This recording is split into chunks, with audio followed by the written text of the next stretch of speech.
Abrégé de l'histoire de Port-Royal. De Jean Racine. Partie 1, suite 5. En voici l'origine. Tout le monde sait cette espèce de guerre qu'il y a toujours eu entre l'Université de Paris et les Jésuites. Dès la naissance de leur compagnie, la Sorbonne condamna leur institut par une censure, où elle déclara, entre autres choses, que cette société était bien plus née pour la destruction que pour l'édification. L'université s'opposa de tout son pouvoir à son établissement en France, et n'ayant pu l'empêcher, elle tint toujours ferme à ne pas souffrir qu'ils fussent admis dans son corps. Il y eut même diverses occasions, dont on ne veut point rappeler ici la mémoire, où elle demanda avec instance au Parlement qu'ils fussent chassés du royaume, et ce fut dans une de ces occasions qu'elle prit pour son avocat Antoine Arnauld, père de la mère Angélique, l'un des plus éloquents hommes de son siècle. Il était d'une famille d'Auvergne, très distinguée par le zèle ardent qu'elle avait toujours montré pour la royauté pendant toutes les fureurs de la Ligue. Antoine Arnauld passoit aussi pour un des plus zélés royalistes qu'il y eut dans le Parlement, et ce fut principalement pour cette raison que l'université remit sa cause entre ses mains. Il plaida cette cause avec une véhémence et un éclat que les jésuites ne lui ont jamais pardonné. Quoiqu'il eût toujours été très bon catholique, né de parents très catholiques, leurs écrivains n'ont pas laissé de le traiter de huguenot, descendu de huguenots. Mais cette querelle ne fut que le prélude des grands démêlés que le célèbre Antoine Arnauld, son fils, docteur de Sorbonne, a eu depuis avec cette puissante compagnie. N'étant encore que bachelier, il témoigna un fort grand zèle contre les nouveautés que leurs auteurs avaient introduites dans la doctrine de la grâce et dans la morale. Mais la querelle ne commença proprement qu'au sujet du livre de la fréquente communion, que ce docteur avait composé. Le but de ce livre était d'établir, par la tradition et par l'autorité des pères et des conciles, les dispositions que l'on doit apporter en approchant du sacrement de l'Eucharistie, et de combattre les absolutions précipitées. Qu'on ne donne que trop souvent à des pécheurs envieillis dans le crime sans les obliger à quitter leurs mauvaises habitudes, et sans les éprouver par une sérieuse pénitence. Monsieur Arnauld n'était point l'agresseur dans cette dispute, et il ne faisait que répondre à un écrit qu'on avait fait pour décrier la conduite de quelques ecclésiastiques de ses amis, attachés aux véritables maximes de l'Église sur la pénitence. Quoique les jésuites ne fussent point nommés dans ce livre, non pas même le jésuite dont l'écrit y était réfuté, on ose presque dire avec quel emportement ils s'élevèrent et contre l'ouvrage et contre l'auteur. Ils n'eurent aucun égard au jugement de 16 tant archevêques qu'évêques, et de 24 des plus célèbres docteurs de la faculté, dont les approbations étaient imprimées à la tête du livre. Ils engagèrent leurs plus fameux écrivains à prendre la plume pour le réfuter, et ordonnèrent à leurs prédicateurs de le décrier dans tous leurs sermons.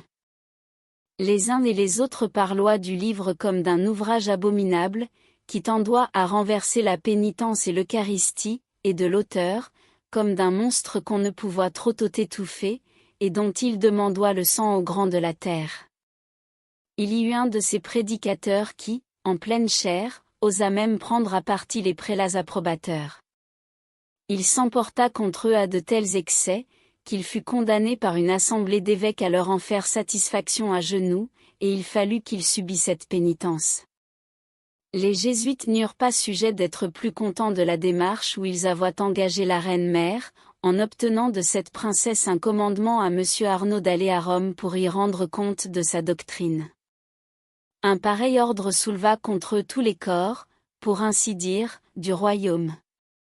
Le clergé, le Parlement, l'université, la faculté de théologie, et la Sorbonne en particulier, allèrent les uns après les autres trouver la reine, pour lui faire là-dessus leur très humble remontrance et pour la supplier de révoquer ce commandement, non moins préjudiciable aux intérêts du roi qu'injurieux à la Sorbonne et à toute la nation.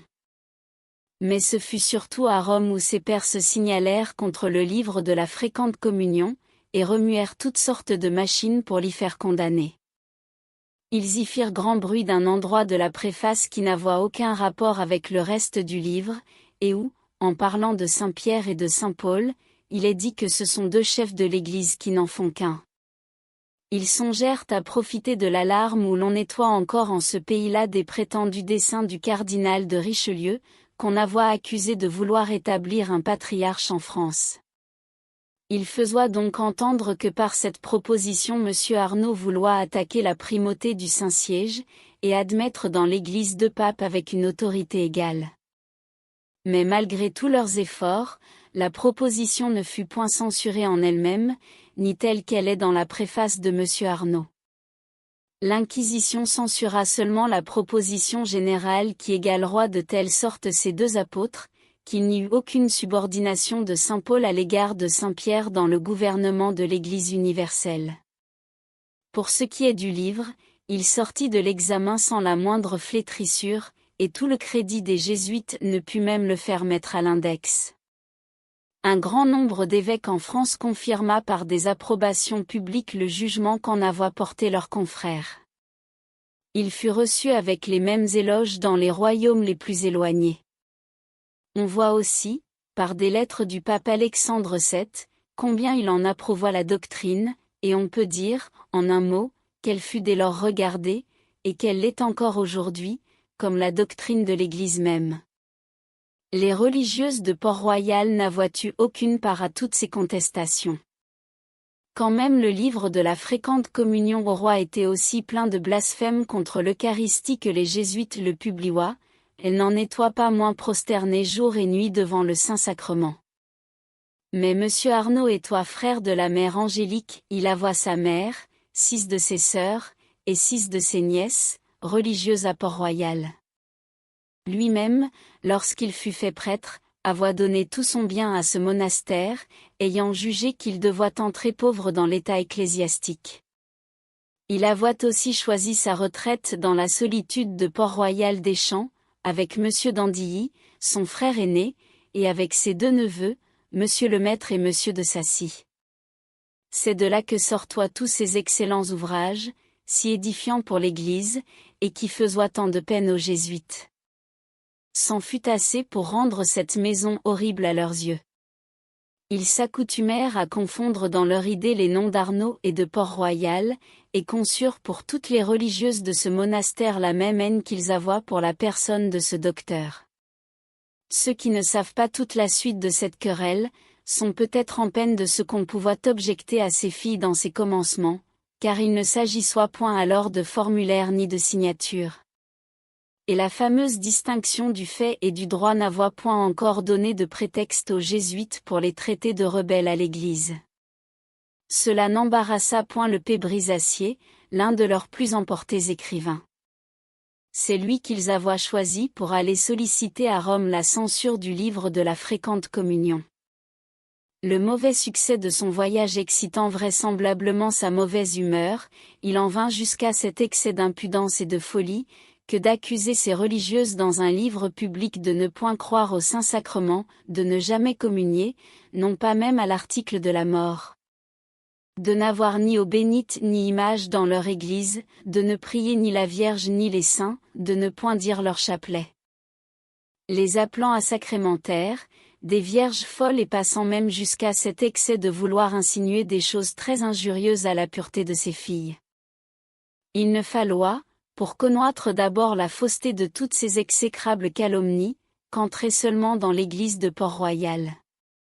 Elle portoit, comme j'ai dit, par excellence le nom d'église du Saint-Sacrement. Le monastère, les religieuses, tout étoit consacré à l'adoration perpétuelle du sacré mystère de l'Eucharistie. On y pouvait entendre de messes conventuelles qu'on y vit communier un fort grand nombre de religieuses. On y trouva de l'eau bénite à toutes les portes. Elles ne peuvent chanter leur office sans invoquer la Vierge et les saints. Elles font tous les samedis une procession en l'honneur de la Vierge, et ont pour elles une dévotion toute particulière, digne fille en cela de leur père Saint Bernard. Elles portent tout un chapelet, et le récitent très souvent, et ce qui surprendra les ennemis de ces religieuses, c'est que M. Arnauld lui-même, qui l'accusoit de leur en avoir inspiré le mépris, a toujours eu un chapelet sur lui, et qu'il n'a guère passé de jours en sa vie sans le réciter. Le livre du Pébrisacier excita une grande indignation dans le public. M. de Gondi, archevêque de Paris, lança aussitôt contre ce livre une censure foudroyante, qu'il fit publier au prône dans toutes les paroisses.